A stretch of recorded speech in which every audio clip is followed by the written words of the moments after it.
Jijjiiramni jijjiirama keessa jira.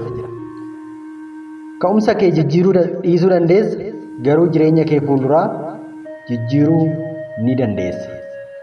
You can't change where you started, but you can change the direction you are going. It is not what you are going to do, but it is what you are doing now that counts. Napoleon Hill. Ka'umsa kee jijjiiruu dhiisuu dandeessa, garuu jireenya fuulduraa kee jijjiiruu ni dandeessa jedha. Eenyuun? Napoleon Hill. Jireenya fuulduraa kee kan murteessu wanti bor hojjechuuf karoorsaa jirtu osoo hin taane wanta amma hojjechaa jirtutu murteessaadha. Gaggeessaan jijjiirama kaleessaa keenya jijjiiruuf kan tattaafatu osoo hin taane borii keenya dhugoomsuuf kan fiigu ta'uu qaba. Gaggeessaa madaa kaleessaa nu yaadachiisu baay'ee qabna, garuu gaggeessaa borii keenya nu bareechu muraasa qabna. Innis simataa keeti. Iddoo karoorsitee jiraachuu dhiisuu dandeessa. Nama ta'uu barbaaddee osoo hin ta'in har'a geessetta ta'a. Lafa yaadde osoo hin gahin jirta ta'a. Garuu jijjiirama ni barbaadda. Situ gara jijjiiramaa deemuu qaba moo jijjiiramatu gara kee dhufuu qaba?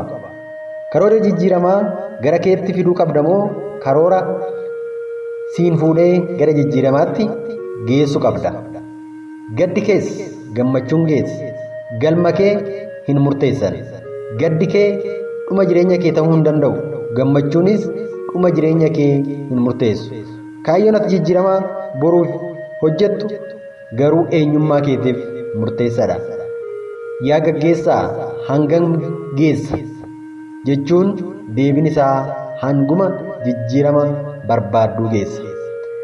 Yeroon ammaa kun bara jijjiiramaati. Addunyaan yeroo kamillee caalaa jijjiirama halkanii guyyaa barbaadaa jirti. Jijjiiramni bu'aa qabeessa akkuma ta'e miidhaa guddaas of keessaa qaba. Jijjiiramni mallattoo mataa isaa qaba. Ani jijjiirama hin barbaadu jechuu hin dandeessu. Yoo jaalanne jibbines jijjiiramni nu qunnamuun isaa hin oolu. Addunyaan jijjiiramaa isa tokko irraa gara jijjiirama isa biraatti tarkaanfachaa jirti. Addunyaatu jijjiirama barbaadaa jira moo jijjiiramatu addunyaa barbaadaa jira? Maaliif jijjiiramni nu barbaachisa? Jijjiirama hundee qabeessa moo jijjiirama akka haala qilleensaa yeroo gara yerootti geeddaramutu nu barbaachisa? Jijjiirama biyyi biraan waan jijjiirameef nu barbaachisa moo jijjiiramuu waan qabnuufidha kan biyya keenya jijjiiruuf yaadnu? Jijjiiramni gatii osoo hin baasin dhufuu hin jiru. Kanaaf jijjiiramni jijjiirama keessa jira kan jedhameef. Kanaaf jijjiiramii namas jijjiiri.